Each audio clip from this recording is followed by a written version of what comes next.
ગોત્રીના ગાર્ડનમાં biomedical waste ફેંકતા હડકંપ મચ્યો છે. રહેવાસીઓમાં ભય અને ગુસ્સો ફેલાયો છે. વડોદરા શહેરના ગોત્રી વિસ્તારમાં આવેલ જાણીતા અને હરિયાળા ગોત્રી ગાર્ડનમાં બાયોમેડિકલ વેસ્ટ ખુલ્લેઆમ ફેંકાતા ભયજનક કિસ્સો સામે આવતા ભારે હોબાળો મચ્યો છે. શહેરવાસીઓ માટે તાજી હવા લેવાની જગ્યા બનેલું આ ગાર્ડન હવે પર્યાવરણ અને સ્વાસ્થ્ય માટે ખતરાની ઘંટી વગાડી રહ્યું છે.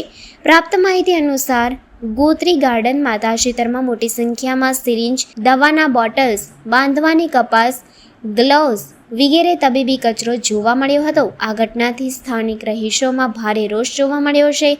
વડીલોએ કહ્યું છે કે અમે દરરોજ અહીં ચાલવા આવીએ છીએ, બાળકો રમે છે, પરિવાર સાથે સમય વિતાવે છે.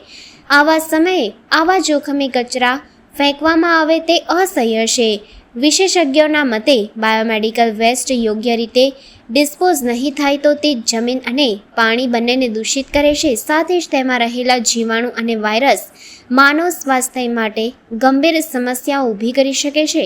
ખાસ કરીને બાળકો અને વડીલોમાં રોગચાળાની શક્યતા વધી શકે છે. પ્રશ્ન એ છે કે આખરે આ કચરો અહીં આવ્યો ક્યાંથી? આ ગાર્ડનમાં બાયોમેડિકલ વેસ્ટ ફેંકતા કોઈ મોનિટરિંગ કે સુરક્ષા વ્યવસ્થા હતી કે નહીં? સ્થાનિક તંત્રના કાર્યક્ષમતા પર રહેવાસીઓ સવાલ ઉઠાવી રહ્યા છે. કેટલાકે તો સીધા જવાબદારો વિરુદ્ધ કાર્યવાહી કરવાની માંગ કરી છે. ઘટનાને લઈને આસપાસના રહીશો અને પર્યાવરણ પ્રેમીઓએ તાત્કાલિક તપાસ અને જવાબદાર સામે કડક પગલાં લેવા માંગ ઉઠાવી છે. ઘણા લોકોએ શહેરના મ્યુનિસિપલ કમિશનરને લેખિત રજૂઆત પણ કરી છે કે ગોત્રી ગાર્ડનની સુરક્ષા વધારવી, કેમેરા લગાવવા અને આવા કિસ્સાઓ પર તરત પગલાં લેવા જરૂરી છે.